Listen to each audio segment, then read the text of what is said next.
Picture this, a floating fortress of steel and fire, 100,000 tons of American might slicing through typhoon swells in the Indo-Pacific, launching jets that can strike halfway around the world. That's the USS George Washington, CVN-73, the crown jewel of the U.S. 7th Fleet. Looking for shipping traffic, shoal water, as well as primary execution of today's mission. So today, flight operation. But amid the roar of afterburners and the hum of nuclear reactors, there's a quieter battle raging below decks. A war against hunger for 5,000 battle-hardened sailors and aviators. Every single day, without fail, they need fuel. Not just for their bodies, but for the unbreakable spirit that keeps this supercarrier dominating the seas. It can create thousands and thousands of gallons of fresh water daily. It can handle crises. It does so much for good. How do you feed a small city at 30 knots in the middle of nowhere with no Uber Eats in sight? Welcome to the Food Fortress, the galleys of the George Washington, where culinary specialists turn raw logistics into morale-boosting feasts. This isn't just chow, it's the heartbeat of the ship. Buckle up, because we're going deep into the belly of the beast, where every meal is a mission-critical op. This is how 5,000 warriors eat every day, and why it keeps the free world sailing strong. To grasp the sheer audacity of feeding the George Washington, you gotta know her story. Christened in 1992, she's a Nimitz-class behemoth, 1,092 feet long, wider than 3 football fields, powered by 2 nuclear reactors that could circle the globe 17 times without refueling.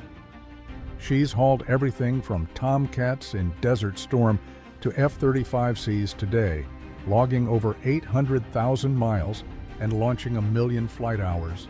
But her real secret weapon? The crew. Up to 5,500 souls when fully loaded with Carrier Air Wing 5. Pilots, mechanics, nukes, you name it. That's a floating metropolis, folks, with more people than some small towns. And in 2024, she made headlines steaming back to Yokosuka, Japan, swapping spots with the USS Ronald Reagan as the forward-deployed powerhouse. Amid rising tensions in the South China Sea, she's not just a carrier, she's America's unsinkable shield. Now, zoom in on the galleys. Unlike the sleek Ford-class carriers with their high-tech, conglomerate setups, just 2 massive kitchens forward and aft, the George Washington rocks the classic Nimitz blueprint, 5 dedicated galleys scattered across the ship. Why 5? Efficiency and chaos. One's for the air wing up top, another's buried deep for the reactor techs pulling graveyard shifts. Each is a self-contained war machine, churning out 3,000 to 4,000 meals per sitting. Total daily output? Over 17,000 hot plates, breakfast through midnight rations.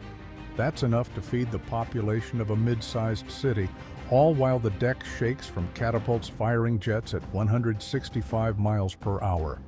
Leading the charge, the culinary specialists, CS for short. These aren't your corner diner slingers, they're Navy-trained pros, up to 93 strong on a full deployment. Picture a mix of master chefs and drill sergeants, Seaman Christina Scott from New York, shredding 350 pounds of lettuce like it's personal, or Chief Petty Officer Naomi Goodwin, orchestrating officer messes with the precision of a flight op. They start at A School in San Diego, 13 weeks of boot camp on steroids, mastering everything from knife skills to calorie math. Trainees learn to whip up 500 portion batches in industrial mixers that could churn concrete using kettles holding 80 gallons of soup. Hygiene?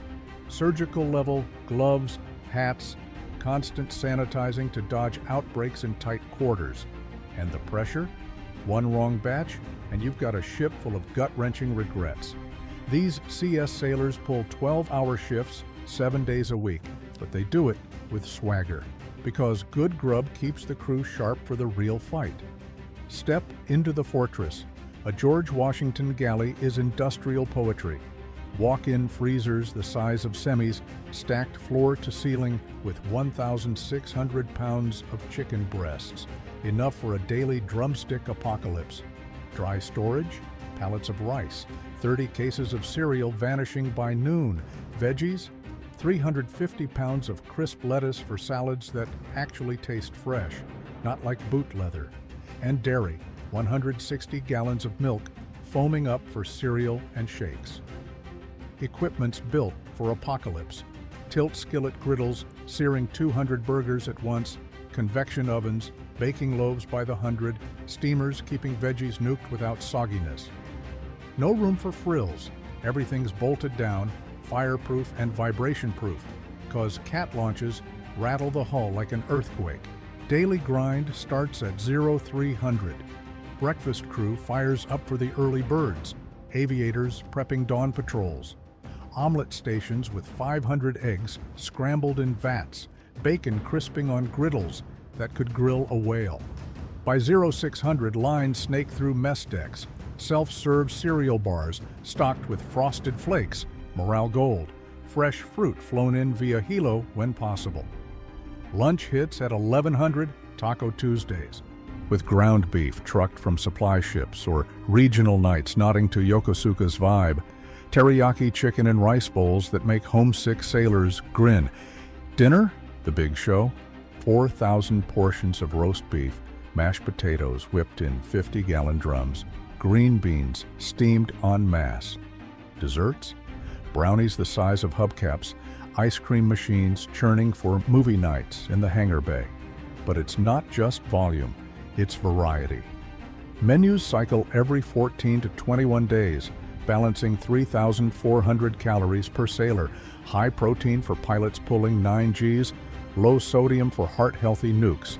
Religious diets, halal lamb curries, kosher brisket prepped in separate zones, allergies, nut-free trays flagged with color codes, and birthdays, special treatment, monthly birthdays bashes with white tablecloths, non-alcoholic wine in goblets, and prime rib flown fresh, because even at sea, you turn 30 once.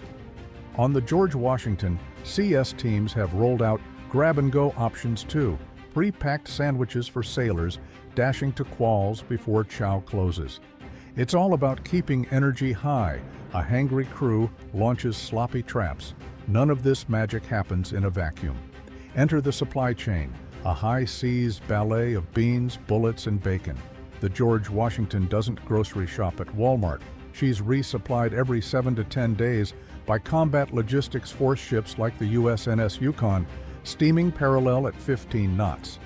Picture this. Dawn in the Philippine Sea, 2025. The bridge calls RAS commencing. Sailors in hard hats man the deck, connected by steel cables to the oiler, 180 feet away.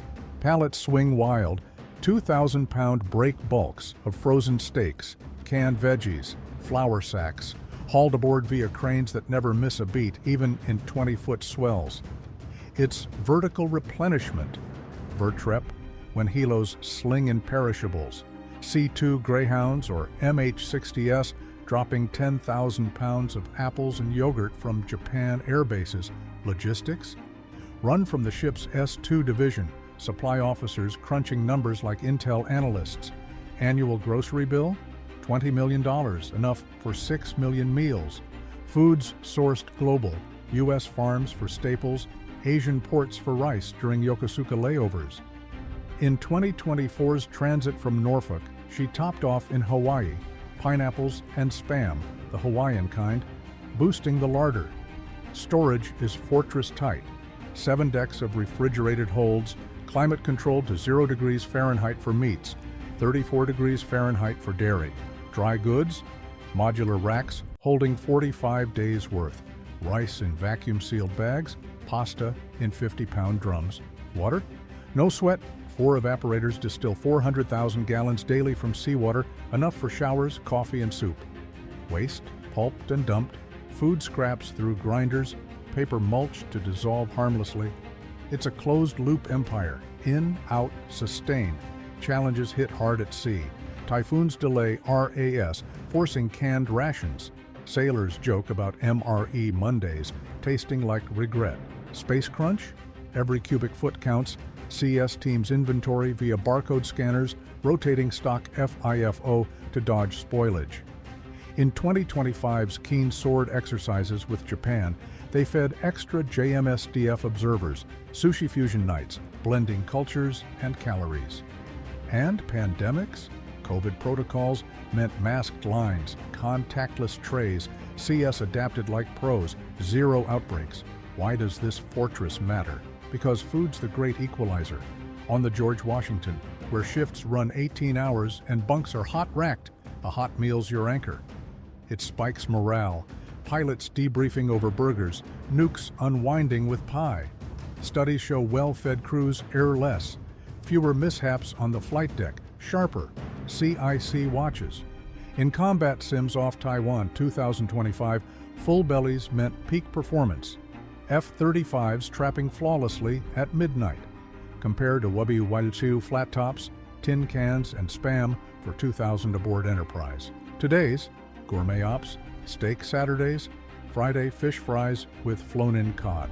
CS pride themselves, awards for Galley of the Year, recipes crowdsourced from crew. Vincent Catabay, a 2025 Warfighter of the Day, slings 1,000 portions solo during surges. It's not drudgery, it's legacy. As one CS put it, we don't just cook, we arm the warriors. Looking ahead? With George Washington holding the line in Yokosuka through 2034, expect tweaks, more plant-based for health, drone drops for remote RAS. But the core, unchanged, feed 'em well, fight 'em fierce. From the Panama Canal's locks to the diet of worms. Wait, wrong Washington. The USS George Washington's food fortress proves, in the Navy, an army marches on its stomach, and ours is unbreakable. How do 5,000 sailors eat every day, with grit, gear, and a whole lot of gravy?